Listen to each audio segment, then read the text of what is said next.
વાત કરી છે તેમને લઈ આપ શું માનો છો? મારી સાથે હાર્દિક પટેલ પણ છે. હાર્દિકભાઈ, મંત્રીમંડળનું વિસ્તરણ થઈ રહ્યું છે, ક્યાંક નામ ચર્ચામાં હતું પણ નામ નહીં આવ્યું. નામ તો ઘણા બધા લોકોને ચર્ચામાં હોય, પણ પાર્ટી યોગ્ય નિર્ણય કરતી હોય છે ને એનો લાભ ગુજરાતને મળતો હોય છે. પણ આ જો નામ નથી આવ્યું, હવે ભાજપની અંદર રહીને તટસ્થ રીતે કામ કરવામાં આવશે. હાર્દિકભાઈ, તો આવા તો પણ મારી વાત તમે સાંભળો, મંત્રીમંડળમાં નામ નથી આપવામાં આવ્યું, હવે ભાજપના એક સક્રિય નેતા તરીકે, ધારાસભ્ય તરીકે કામ કરવામાં આવશે ખરું? ધારાસભ્ય જ છું તો ધારાસભ્ય તરીકે મારી ફરજ છે કે મારે યોગ્ય કામ કરવું જોઈએ. પણ જે સપનું ક્યાંક જોયેલું હશે,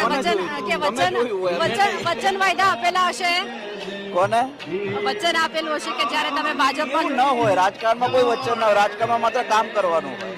બિલકુલ, કે રાજકારણમાં માત્ર કામ કરવાનું હોય તેવી અત્યારે વાત થઈ રહી છે. વાત કરી છે તેમને લઈ આપ શું માનો છો? મારી સાથે હાર્દિક પટેલ પણ છે. હાર્દિકભાઈ, મંત્રીમંડળનું વિસ્તરણ થઈ રહ્યું છે, ક્યાંક નામ ચર્ચામાં હતું પણ નામ નહીં આવ્યું. નામ તો ઘણા બધા લોકોને ચર્ચામાં હોય, પણ પાર્ટી યોગ્ય નિર્ણય કરતી હોય છે ને એનો લાભ ગુજરાતને મળતો હોય છે. પણ આ જો નામ નથી આવ્યું, હવે ભાજપની અંદર રહીને તટસ્થ રીતે કામ કરવામાં આવશે. હાર્દિકભાઈ, તો આવા તો પણ મારી વાત તમે સાંભળો, મંત્રીમંડળમાં નામ નથી આપવામાં આવ્યું, હવે ભાજપના એક સક્રિય નેતા તરીકે, ધારાસભ્ય તરીકે કામ કરવામાં આવશે ખરું? ધારાસભ્ય જ છું તો ધારાસભ્ય તરીકે મારી ફરજ છે કે મારે યોગ્ય કામ કરવું જોઈએ. પણ જે સપનું ક્યાંક જોયેલું હશે, વચન વાયદા આપેલા હશે, કોને વચન આપેલું હશે કે જ્યારે તમે ભાજપમાં ન હોય, રાજકારણમાં કોઈ વચન ન હોય, રાજકારણમાં માત્ર કામ કરવાનું હોય. બિલકુલ, કે રાજકારણમાં માત્ર કામ કરવાનું હોય તેવી અત્યારે વાત થઈ રહી છે. વાત કરી છે તેમને લઈ આપ શું માનો છો? મારી સાથે હાર્દિક પટેલ પણ છે. હાર્દિકભાઈ, મંત્રીમંડળનું વિસ્તરણ થઈ રહ્યું છે, ક્યાંક નામ ચર્ચામાં હતું પણ નામ નહીં આવ્યું. નામ તો ઘણા બધા લોકોને ચર્ચામાં હોય, પણ પાર્ટી યોગ્ય નિર્ણય કરતી હોય છે ને એનો લાભ ગુજરાતને મળતો હોય છે. પણ આ જો નામ નથી આવ્યું, હવે ભાજપની અંદર રહીને તટસ્થ રીતે કામ કરવામાં આવશે.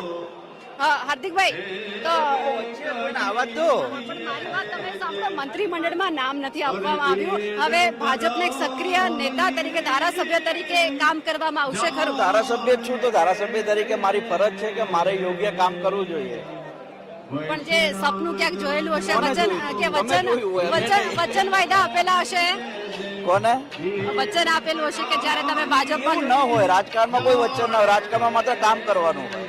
બિલકુલ, કે રાજકારણમાં માત્ર કામ કરવાનું હોય તેવી અત્યારે વાત થઈ રહી છે. વાત કરી છે તેમને લઈ આપ શું માનો છો? મારી સાથે હાર્દિક પટેલ પણ છે. હાર્દિકભાઈ, મંત્રીમંડળનું વિસ્તરણ થઈ રહ્યું છે, ક્યાંક નામ ચર્ચામાં હતું પણ નામ નહીં આવ્યું. નામ તો ઘણા બધા લોકોને ચર્ચામાં હોય, પણ પાર્ટી યોગ્ય નિર્ણય કરતી હોય છે ને એનો લાભ ગુજરાતને મળતો હોય છે. પણ આ જો નામ નથી આવ્યું, હવે ભાજપની અંદર રહીને તટસ્થ રીતે કામ કરવામાં આવશે.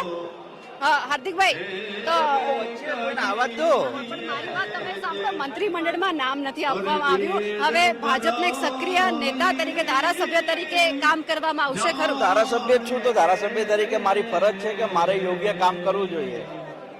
પણ જે સપનું ક્યાંક જોયેલું હશે, વચન વાયદા આપેલા હશે, કોને વચન આપેલું હશે કે જ્યારે તમે ભાજપમાં ન હોય, રાજકારણમાં કોઈ વચન ન હોય, રાજકારણમાં માત્ર કામ કરવાનું હોય. બિલકુલ, કે રાજકારણમાં માત્ર કામ કરવાનું હોય તેવી અત્યારે વાત થઈ રહી છે.